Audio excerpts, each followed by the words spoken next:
법문 들으시는 모든 분들이 재앙은 소멸 하고 소원은 성취해서 부처님 전에 복 많이 지으시기를 바라원드립니다. 오늘 드릴 말씀은 지난 시간에 예고한 것처럼 금강경을 통한 새로운 패러다임의 불법으로 종교를 개혁했을 뿐만 아니라 중세시대 때 종교개혁 이후에 일어나는 그런 운동이 인본주의, 휴머니즘, 즉 르네상스인 것처럼 새로운 패러다임의 불법, 즉 금강경을 통한 새로운 패러다임의 불법으로서 기존의 불법의 틀에서 벗어나서 종교를 개혁했을 뿐만 아니라 우리가 부처님과 똑같은 위대한 존재라는 것을 깨닫고 우리 내면의 무한한 지혜를 개발해서 새로운 행복한 삶을 창조해보자. 네, 그것이 제2의 르네상스다. 이렇게 해서 새로운 패러다임의 불법으로 제2의 르네상스를 창조합시다. 이제 오늘 이런 내용을 가지고 말씀드려보도록 하겠습니다. 저 르네상스라는 어떻게 보면 서양에서 시작한 용어를 여기에 쓰는 것이 좀 부끄럽게 생각이 됩니다. 어떻게 보면 이 르네상스라는 말은 서양에서 나와서 써야 할 그런 이야기라고 하기보다도 새로운 불법을 아는 사람이면 불법이라는 것은 정말 아주 가히 경천동지할 만한 새로운 가르침이고 여기 인간의 위대성을 나타내는 이런 가르침이고 인간의 무한한 지혜가 있다는 것을 나타내는 가르침이기 때문에 당연히 르네상스라는 말이 먼저 나왔어야 될 그런 이야기다. 일단 그런 말씀을 드리고자 합니다. 요 이야기를 하기 전에 우선 제 이야기를 조금 말씀드리도록 하겠습니다. 뭐 다 그렇겠습니다만 저 역시 나라는 존재는 참 왜소하고 세상은 넓고 참 할 일은 정말 무척 많은 세상임에도 불구하고 내가 할 수 있는 일은 지극히 제한되어 있고 내가 할 수 있는 일은 지극히 몇 가지밖에 안 된다라고 생각하면서 스스로를 굉장히 열등한 존재라고 생각을 했습니다. 내가 해낼 수 있는 것은 지극히 제한되어 있다. 내가 할 수 있는 것은 거의 없다. 나는 몇 가지 일밖에 겨우 할 수 없는 매우 열등한 존재다라고 생각을 하게 됐습니다. 이제 그러던 제가 불법을 만났고 불법에 심취하게 됐고 드디어는 훌륭한 선지식을 만나서 출가 수행까지 하게 됐습니다. 그러면서 몇 년이라는 세월을 거기서 보내면서 금강경을 통한 공부를 내 마음 닦는 공부를 새롭게 하면서 저는 새로운 여러 가지 사실을 깨닫게 됐습니다. 나는 그런 열등한 존재가 아니다. 내 속에도 부처님과 똑같은 그런 위대한 능력이 있는 것을 발견할 수 있었다. 이런 것이 첫 번째 깨달음의 첫 번째 깨달았습니다.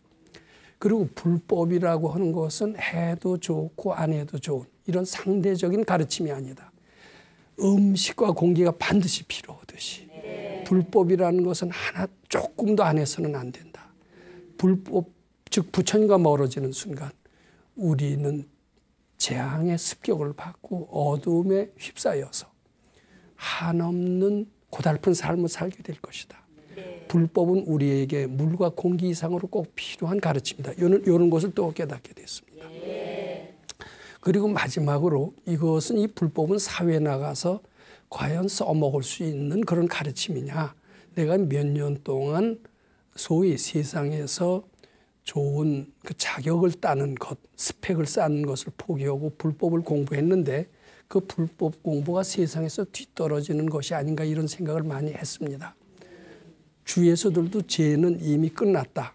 죄는 완전히 사회에 쓸데없는 인간이 될 수밖에 없다. 이렇게 비웃었었습니다. 저도 한때는 그런 열등감 속에서 괴로운 적도 있었습니다. 근데 나중에 알고 봤더니 이 불법은 내면에 있는 무한한 지혜를 개발하는 세상을 사는 가장 효율적인 방법이라는 것도 발견하게 됐습니다. 그리고 우리 내면에 있는 무한한 지혜를 개발함으로써 새로운 인류의 르네상스 역사를 쓸 수 있다. 이런 느낌까지 가지게 됐다. 이렇게 말씀드리고자 합니다. 즉 무능하고 무지했던 사람이 불법을 만나서 지혜롭고 능력 있게 됨으로써 인류 역사를 바꿀 수 있다. 이제 이런 이야기입니다. 찬란한 역사를 만들 수 있다. 르네상스를 제2의 르네상스 그것을 만들 수 있다. 이제 이런 이야기. 그 이야기가 어째서 나왔느냐. 이제 그 얘기로부터 오늘 시작해 보도록 합니다. 그 얘기를 하려면 무능한 사람이 불법이라는 가르침을 통해서 유능해졌다는 이야기로부터 출발하는 것이 당연할 겁니다. 자, 우선 실례 몇 가지를 좀 들어보도록 하겠습니다. 우리는 할 수 있는 것은 지극히 제한되어 있다라는 생각을 어렸을 때부터 합니다. 예를 들면 우리 이 벽 너머에 이게 벽은 뭐냐면 불투명치라는 거예요. 햇빛이 툭 갈 수 없다. 우리 중학교 때 물리 시간에 그걸 배웠습니다. 이 벽 너머는 빛이 통과하지 못하고 빛이 통과하지 못하니까 저 벽 너머에 아무것도 우리는 볼 수 없다라고 그렇게 믿게끔 됐습니다. 그리고 벽 너머 아무리 보려고 해도 아무것도 안 보이네요. 빛이 물체를 통과하지 못하기 때문에 우리는 벽 너머, 즉 불투명체 넘어 있는 그 무엇도 우리는 볼 수가 없구나. 우리는 그렇게 생각을 하면서 어느덧 벽 넘어 있는 것을 볼 수가 없게 되었을 뿐만 아니라 먼 거리에 있는 것도 더더욱 볼 수가 없게 됐습니다. 우리의 시력은 지극히 볼 수 있는 것은 제한되어 있다. 또 우리는 시력에 의해서만이 볼 수가 있다. 우리는 어느덧 그런 생각을 가지고 있고 시력에 의해서만 볼 수가 있는데 시력이 볼 수 있는 범위는 100m 이내다. 그러니까 여기서 부산까지는 적어도 아무것도 못 본다. 우리는 어느덧 그런 가르침이 참으로 믿게 됐습니다. 그게 참일까요? 그런 생각일 뿐일까요? 근데 그 참인 줄 알았더니 끝까지 참으로 우리는 알 수밖에 없습니다. 왜냐하면 이제 과학 만능의 시대니까 과학자들의 말을 믿을 수밖에 없기 때문입니다. 근데 이 과학을 깨트리는 그런 위대한 가르침, 이게 바로 불법이에요. 우리는 벽 너머에 있는 것을 볼 수 없다라는 것은 사실은 착각인 모양입니다. 벽 너머 볼 수 없다라는 생각이 볼 수 없게 만드는 것이지, 볼 수 없다라는 생각이 착각으로만 알게 된다면 볼 수도 있는 모양입니다. 실제로 이런 예가 있어요. 3살 먹은 애입니다. 벽을 보고 혼자 중얼중얼 된대요. 그러면 제가 혼이 나갔나? 벽을 보고 혼자 중얼중얼 거리는구나. 예, 어떤 분이 그걸 조사를 잘 해본 모양입니다. 너 왜 중얼중얼 거리느냐? 3살이면 어느 정도 대화가 통하는 그런 아이들도 있습니다. 저는 벽을 보고 혼자 중얼거리는 게 아니에요. 요 벽 너머 요 나를 사랑하는 할머니가 있어요. 할머니는 어머니보다도 나를 사랑해요. 전 늘 할머니 생각을 하는데 저는 지금 제 앞에 벽이 있다는 생각이 안 드는 겁니다. 할머니가 보여서 할머니 보고 얘기한 것이지 왜 벽을 보고 혼자 중얼중얼 거렸다고 그러십니까? 이제 이렇게 반문을 했답니다. 이제 그러면서 그 결론이 뭐냐면은 사실은 보통 사람들은 벽 너머 누가 있다라는 생각을 할 수가 없고 볼 수도 없고 들리지도 않는다. 근데 3살 먹은 애는 아직은 오염이 덜 됐어요. 과학자 말에 세뇌가 덜 됐어요. 그러니까 벽이라는 분별도 없어요. 벽 너머는 보이지 않는다는 이런 생각도 없어요. 그러니까 그런 분별이 없으니까 자연스럽게 할머니를 볼 수가 있고 또 대화도 할 수 있는 것이다. 이런 결론을 내렸습니다. 저는 그래도 그 말이 잘 안 믿어졌습니다. 어떻게 벽은 분명히 있고 벽 너머 불투명체니까 보지도 못하고 어떻게 대화가 가능하겠느냐. 근데 이제 우리가 출가해서 건강경 공부를 했습니다. 건강경 공부를 하는데 이제 건강경을 읽습니다. 그리고 이제 특히 겨울이 되면은 여름에는 굉장히 일이 바빠요. 근데 겨울에는 어느 때 한가한 시간이 있으면은 여름에는 아침 저녁 한 번밖에 못 읽다가 이제 겨울이 되면 한가하면 오전 내내 건강경을 읽는 수가 있는데 건강경 읽으면은 처음엔 재미가 없어요. 무슨 뜻인지 알지도 못하고 잠도 오고 조금만 읽어도 몸이 뒤틀리고 이럽니다. 근데 그 뜻을 자꾸 읽으면은 그 건강경 내용은 아마 좀 읽어보신 분은 알지만은 모든 네 생각은 다 착각이다. 모든 어려움, 난제라는 것도 알고 보면 네 생각일 뿐이지 참이 아니다. 이런 내용이 되어 있습니다. 그 속에는 이 벽이라고 하는 것은 너는 있다라고 보지만은 그것도 또한 착각이다. 이런 내용 비슷한 것들로 쭉 이어져 있습니다. 그래서 우리 이제 금강경을 읽다 보면은 어느 때 다 이런 생각이 듭니다. 이 동네에서 불이 나는 거예요. 그게 보여요, 실제로. 이 동네에서 불이 났나? 근데 동네하고 나하고는 거리가 한 100m 이상 떨어져 있습니다. 그 속에는 벽도 있고, 뭐 조그만 개울도 있고, 과수원도 있고 이래요. 도저히 방 안에서 그게 보일 리가 없습니다. 근데 불이 나는 거예요. 이게 내가 뭐 헛개비를 봤나? 근데 실제로 나가 보면요, 불이 났어요. 그것은 왜 그러냐? 우리가 이거 분석할 줄 알아야 됩니다. 그냥 헛개비를 봤거니 하면 분석이 안 되는 거죠. 분석이 안 되고 또다시 그걸 보려고 해도 볼 수가 없어요. 분석을 제대로 못하니까. 근데 어째서 동네에 불이 나는 것을 보느냐 하면은 벽이라는 관념이 착각으로 금강경을 읽다 보면 그렇게 느껴지게 되거든요. 그리고 여기서 동네까지 거리가 상당히 떨어져 있다라는 그 생각도 또한 허상이라고 금강경을 통해서 아지못하게 일깨워지는 겁니다. 즉 분별이 사라지는 거예요. 분별이 사라지면서 마음이 평온해져요. 우리는 계정해라는 말을 들었죠? 계를 잘 지키면은 마음이 안정이 되고, 안정이 된다는 것은 기쁨이 솟는다는 이야기입니다. 안정이 되면 지혜가 난다는 뜻입니다. 그런데 처음에는 금강경을 읽다 보면은 뜻도 모르니까 잡생각도 많이 나고 뭐 읽기도 싫고 이런데 자꾸 뜻을 생각하면서 읽다 보면은 그 뜻이 이 모든 네 생각이라는 것은 허망하다. 또 어렵다고 생각하는 것, 근심 걱정은 다 착각이다. 이런 말로 쭉 일관되어 있거든요. 그러니까 우리는 그 경을 읽으면서 근심 걱정이 사라지고 난제가 사라지는 것을 느끼고 분별이 쉽니다. 그러면서 마음이 평온해지면서 지혜가 나요. 지혜라는 것은 알아진다는 뜻입니다. 우리는 조금만 금강경을 읽으면 그런 체험 늘 할 수 있어요. 이건 기적을 이루는 도사도 아니고 우리가 본래 가지고 있는 능력을 일부 나타나는 것에 불과하다. 이렇게 보시면 됩니다. 우리는 주위에서 그런 실감나는 신뢰, 분별이 소멸됨으로써 부처님의 능력이 드러나는 신뢰를 어렵지 않게 할 수가 있는데 역사상으로도 그런 신뢰를 체험해서 인류 역사를 바꿔놓은 그런 획기적인 사건들이 꽤 있었습니다. 오늘은 그 획기적인 사건 몇 가지를 말씀드려 보도록 하겠습니다. 제가 이 자리에서도 말씀드린 적이 있었을 것 같습니다. 그 덴마크에서 태어난 닐스 보아라는 과학자가 있습니다. 아인슈타인과 거의 비슷한 시대의 사람입니다만은 그이는 과학 문명에 기여한 과학자로서 아인슈타인 버금가는 그런 위대한 과학자다라고 과학사를 연구하는 학자들이 얘기를 합니다. 어떤 면에서는 아인슈타인보다도 더 낫다라고 그렇게 얘기하는 사람들도 있습니다. 근데 닐스 보아는 어렸을 때는 그렇게 뛰어나지 않았다고 그럽니다. 덴마크에서 태어났지만 유럽에서 가장 선진국이 당시에 영국이었습니다. 영국의 줄 톰슨이라는 과학자가 있었어요.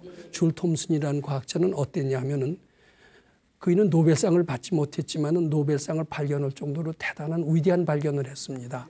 전자라는 것을 처음으로 발견한 사람이에요. 전자가 어떤 것이냐. 엘렉트론. 우리 전자라는 말 많이 들어봤죠? 근데 전자가 눈에 보이는 게 아닙니다. 근데 그 실험으로서 이게 전자로구나. 이건 상당히 획기적인 발견입니다. 그래서 이제 닐스 보아는 줄 톰슨을 굉장히 존경을 했어요. 전자를 최초로 발견한 사람이다. 그이한테 가서 배워야 되겠다. 그이한테서 가서 배우면 배울 것이 무척 많을 것이다. 그리고 이제 영국으로 갔습니다. 난 당신의 제자가 되겠어. 그리고서 이제 그이한테 배움을 청했습니다. 몇 년이 지나도록 줄 톰슨은 닐스 보아를 쳐다보지도 않는 거예요. 저거 뭐 저런 열등한 거 내가 저거 어떻게 같이 연구할 수 있어. 그렇게 하면서 무시했던 겁니다. 이제 거기서 포기를 합니다. 줄 톰슨하고는 나를 이렇게 안 알아주니 난 뭐 여기서 떠날 수밖에 없다. 그리고 이제 방향을 돌려서 리터포드가 어느 나라 사람인지 모릅니다만 리터포드라는 사람하고 같이 연구를 시작합니다. 근데 리터포드라고 하는 사람은 원자의 구조가 어떻게 되어 있느냐, 요것에 대해서 연구하는 사람이었어요. 요 원자의 구조가 어떻게 되어 있느냐. 근데 원자의 구조가 어떻게 되어 있는지 원자가 눈에 보입니까? 안 보입니까? 전혀 안 보이죠. 눈에 볼 가능성은 앞으로도 거의 없습니다. 전자의 현미경을 통해서도 원자나 분자는 볼 수가 없습니다. 영원히 볼 수가 없어요. 다만 원자, 분자의 움직임이 나타난 실험적인 사실을 통해서 원자의 움직임은 어떨 것이다라고 우리가 추측해 볼 수는 있지만 볼 수는 없습니다. 원자는 어떤 식으로 움직이느냐, 이것을 연구하는 사람이 리터포드인데 리터포드하고 같이 이제 연구를 시작을 했습니다.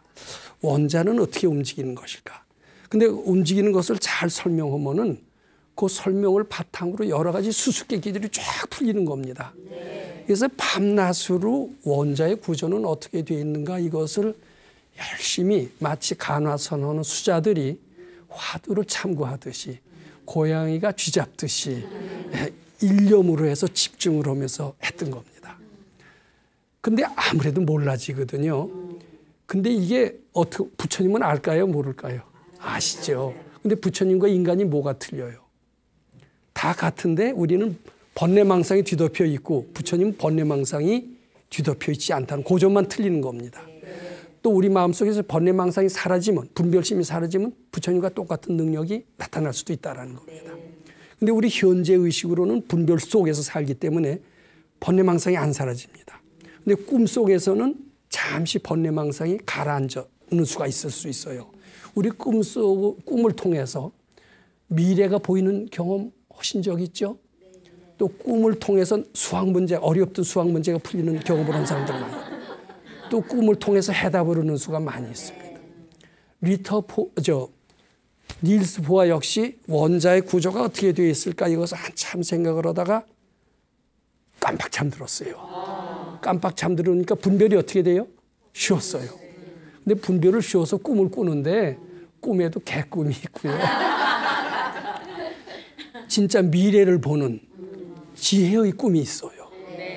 근데 아마 닐스 보아는 많이 탁든 분이었던가 봐요. 전생에 수도했던 분이 돼서 꿈을 꾸어도 개꿈은 잘 안 꾸고 지혜의 꿈이 꾸어졌는데, 원자의 구조는 마치 지구가 태양을 돌듯이 그런 어떤 아이디어가 번쩍 떠오르는 겁니다.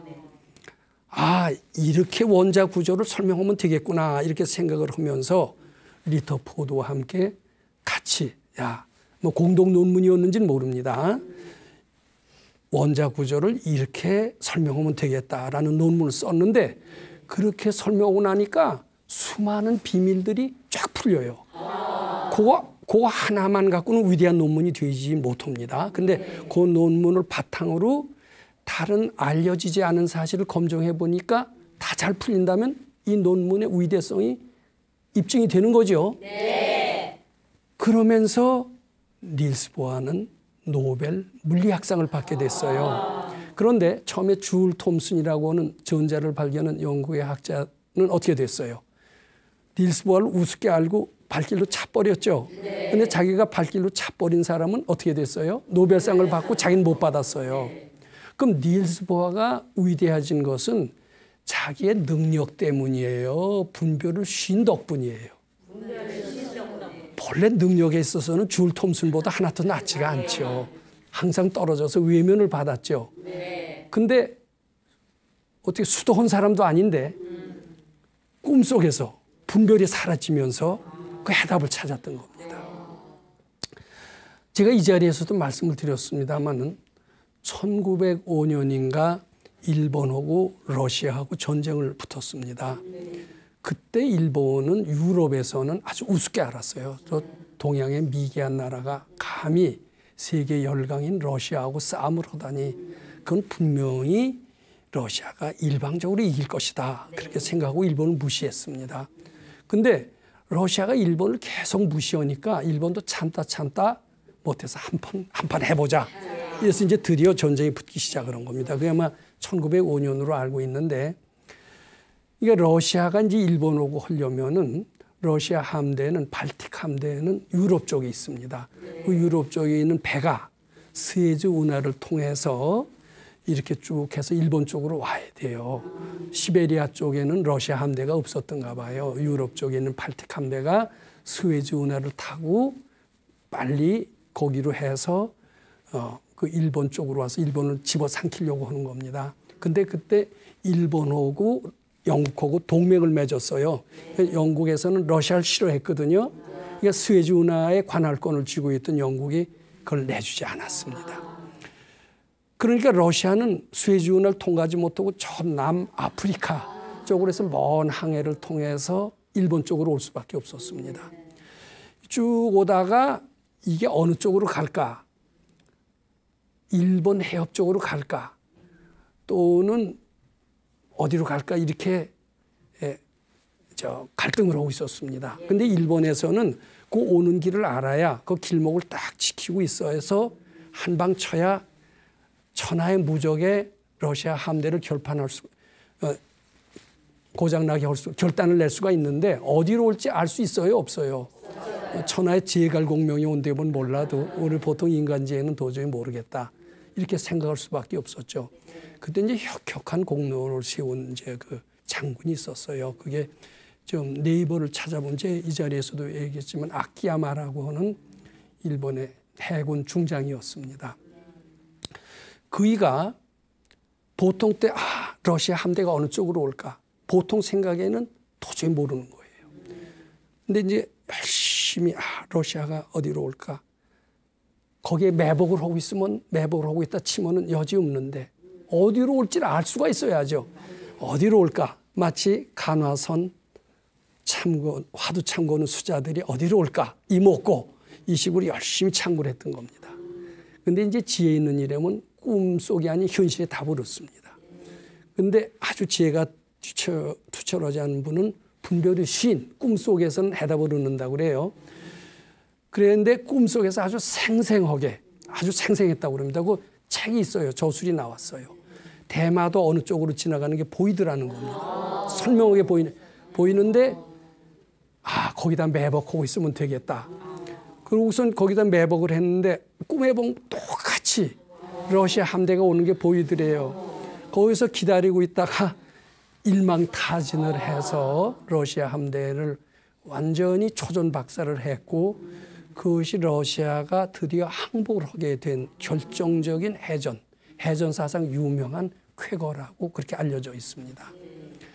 자, 아키야만 아주 영웅이 됐어요. 그의 그 상관인 그이도 또 유명해졌죠. 자, 어떻게 해서 유명해졌어요? 본래 능력이 제갈공명처럼 탁월해서 능력해졌어요. 꿈 덕분이에요. 꿈이라는 게 뭐예요? 분별을 쉬워서 그렇다 이거예요. 자, 뭐 때문에 초능력이 생겼어요? 뭐 때문에 지혜가 생겼어요? 분별을 쉬워서 분별을 쉬고 마음의 안정을 얻고 그리고 지혜가 생겼어요. 개정해.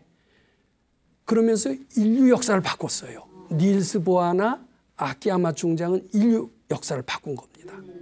또 인류 역사를 바꾼 위대한 신뢰가 하나 있어요. 이 얘기를 제가 꼭 말씀드려야 될 것 같습니다.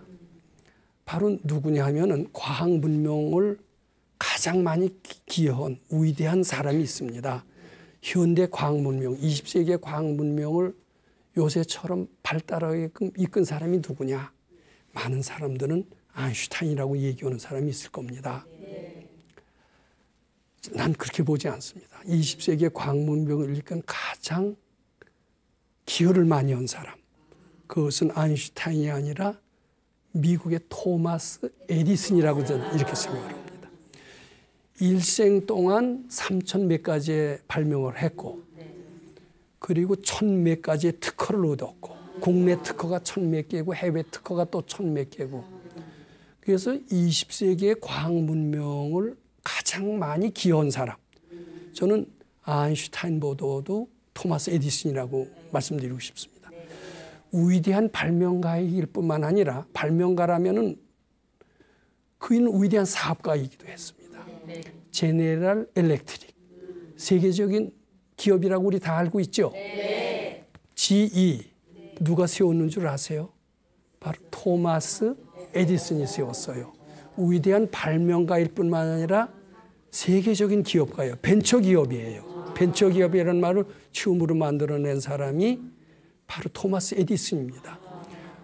즉 발명을 할 수 있는 것은 지혜가 있어야 돼요? 지혜가 없어야 돼요? 있어요. 또 위대한 사가가 되려면 지혜가 있어야 돼요? 없어야 돼요? 있어요. 두 가지를 다 겸했어요. 이는 대단히 지혜 있는 사람입니다. 어째서 지혜가 있을까? 우리 그걸 한번 파악해보는 것은 제2의 르네상스를 이루는데 인간의 지혜가 무한하다라는 것을 발견하는 데 매우 도움이 될 겁니다. 그의 죽었을 때 무덤에 묘비가 있어요. 묘비에 뭐라고 써 있느냐 하면은 나는 일생 동안 일을 한 적이 없다. 그럼 이제 일을 한 적이 없다 그러면 펀펀히 놀았다는 뜻을 해석이 되는데 펀펀히 놀았다는 게 아니에요. 괴롭게 힘들게 일을 한 적이 없다. 항상 즐겁게 일을 했다. 나에게는 노동이라는 것이 없다. 항상 즐거움만 있을 뿐이다. 이게 이제 그 묘비에 써 있습니다. 자, 이거 중요합니다. 항상 즐거웠다라는 거예요. 즐거움 속에선 뭐가 나와요? 옳지, 지혜가 나와요. 위대한 발명이 나오고 경영의 능력이 나오는 겁니다. 근데 어떻게 해서 그이는 일을 항상 괴롭게 생각하지 않고 즐겁게 생각했을까? 이것은 우리가 지금 연구 과제입니다. 또 그이는 이제 이런 얘기를 했어요. 자, 그이는 학력이 초등학교 중퇴도 안 됩니다. 초등학교 다니다가 때려치고 나왔어요. 공부라는 것은 6개월밖에 해본 적이 없대요. 우리나라식으로 하면 겨우 한글이나 터득하고 나온 것이 그의 학력의 전부입니다. 근데 학교 공부는 재미가 없었대요. 그리고 나가서도 자기는 공부 안 한 것에 대한 절대 후회를 하지 않습니다. 심지어는 어떻게 얘기하냐면 대학 교육이 인간의 창의력을 망친다. 이런 소리까지 했어요. 대학 교육이라는 게 뭐예요? 학문이라는 걸 가리키는 겁니다. 학문이라는 게 뭐예요? 제일 먼저 어떤 가정에서 출발합니다. 가정에서 어떤 자기 나름대로의 깨달음을 갖고 출발하고 그것을 입증할 수 있는 실험을 합니다. 그래서 이것이 옳다. 그리고 과학적인 원리에 의해서 여러 가지 물건을 만들어내고 이러는데 그런 과학적인 원리를 배우다 보면은 창의력이 없어진다라는 게 이제 에디슨의 얘기입니다.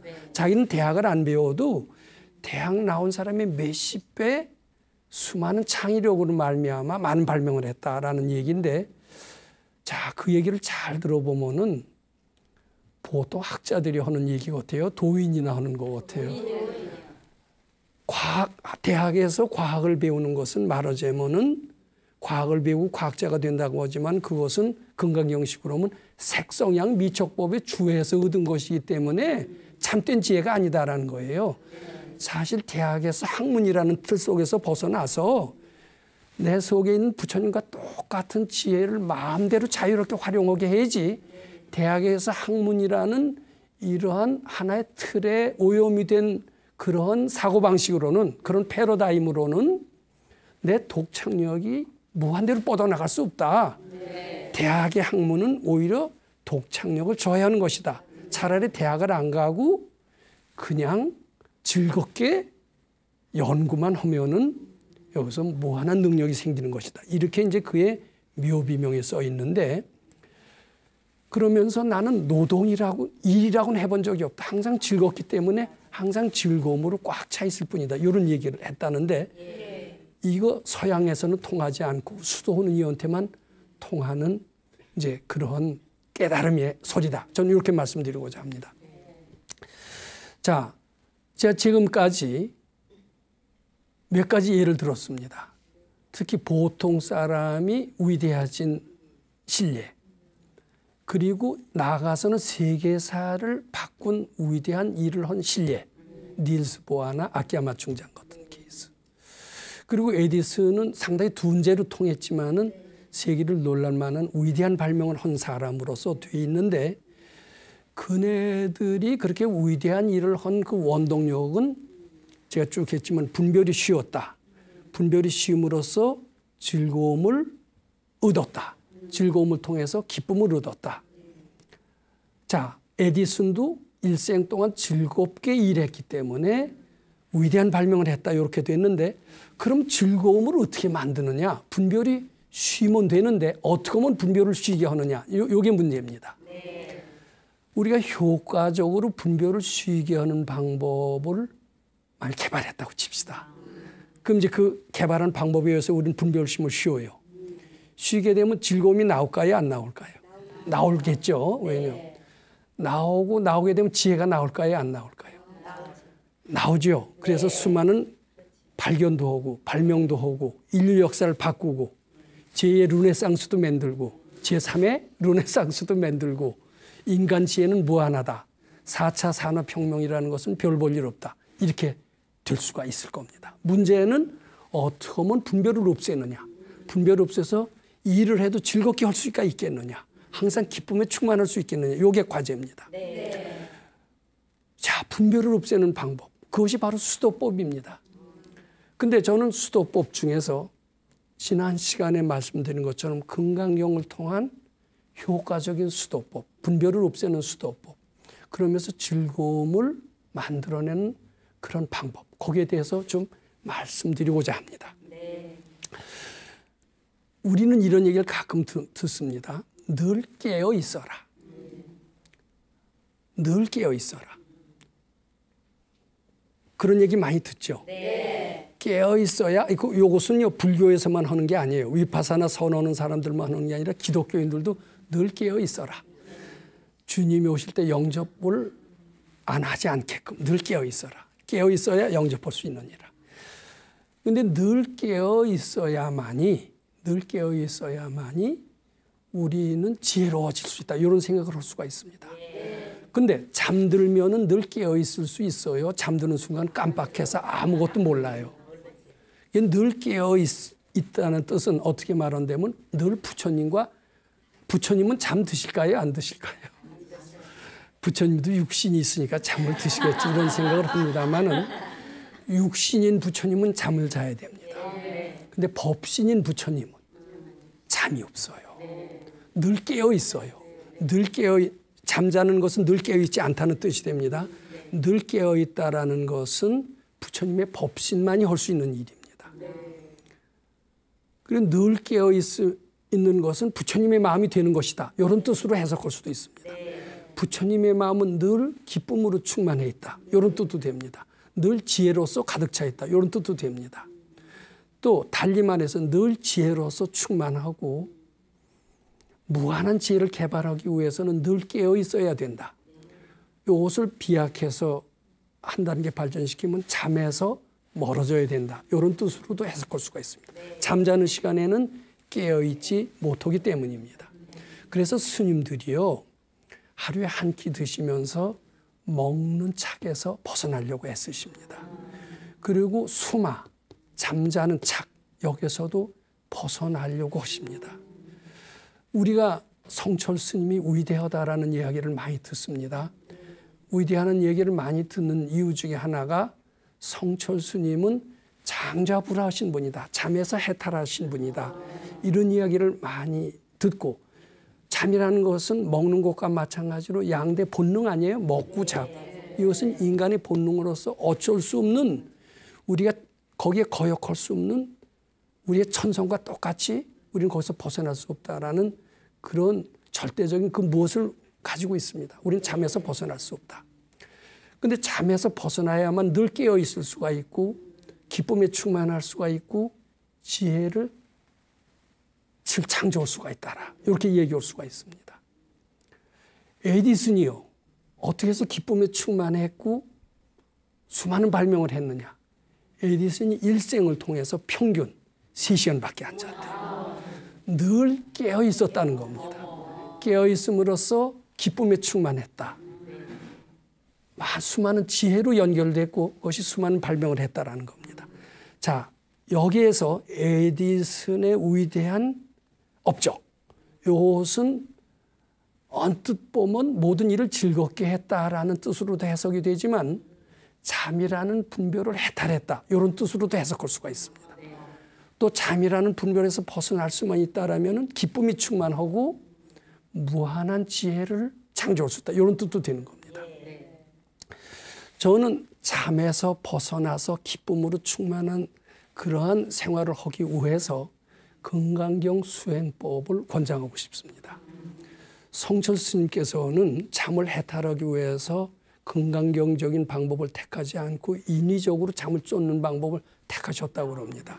그러니까 졸게 되면 꾹박하게 되죠. 꾹박할 때 여기 턱 밑에다 송곳을 놓는 겁니다.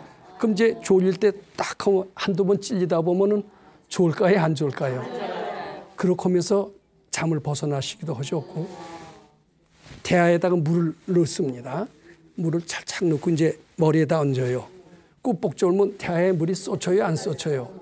그러니까 대야에다 물을 물을 가득 붓고 머리에다 얹고 그런 연습을 통해서 잠을 쫓으시고 극복을 했다고 그래요. 근데 그것은 굉장히 어려운 방법 같아요. 쉬운 방법 같아요. 굉장히 어려서 죽었다 깨도 나는 못한다 이렇게 됩니다. 저도 못할 것 같아요. 근데 저는 아주 비교적 쉬운 방법으로 잠을 쫓는 방법을 좀 알아냈다. 그렇게 말씀드리고 싶습니다. 잠을 쫓고 나면은 낮에 더 졸릴 것 같아요. 기쁠 것 같아요. 더 좋으면 더 졸리더라고요. 근데 한번 금강경 읽고 밤을 새워보세요. 절대로 덜 졸려요. 처음에는 사실 전 금강경 많이 안 읽었습니다. 아침에 한 번 읽고 저녁에 한 번 읽고 그랬었어요. 그리고 낮에는 올라오는 생각을 부지런히 바쳤습니다. 근데 이제 수도장에 가서 3시부터 읽기 시작을 했어요. 3시는 밝아지는 시간이래요. 그래서 3시부터 한 서너 번 읽으니까 기분이 상당히 상쾌하던데요. 한번 읽어보세요. 한 번 읽을 때하고 비교가 안 돼요. 그 뒤로 우리 선생님께서 스승께서 일러주신 방법이 있어요. 가능하면은 자시 일어나서 칠독을 해봐라 이렇게 얘기합니다. 자시라는 게 12시입니다. 자정. 그래서 어느 때 제가 딱 49일을 한번 해본 적이 있습니다. 자정에 딱 일어났어요. 12시 반입니다. 그때는 알람을 하지 못하게 했어요. 그러니까 12시 반이면 깨지길 바로 이제 그렇게 마음속에 최면을 겁니다. 이상하게 12시 반이면 자명종이 없어도 다 깨지네요.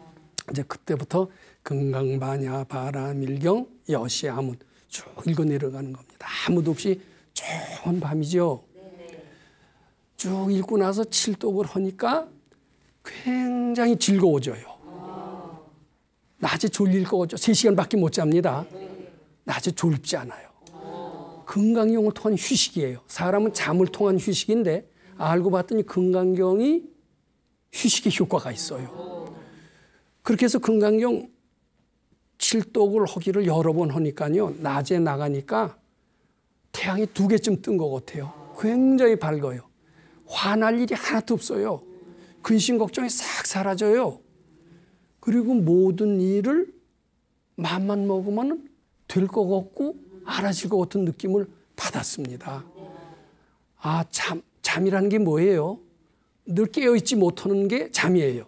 근데 이제 그렇게 되니까 잠도 안 잘 수가 있게끔 되고, 안 잘 수가 있게 되니까 더 즐겁고, 더 밝고, 깨어있는 시간이 더 많고, 알아지는 능력이 생기는 걸 분명히 느낍니다.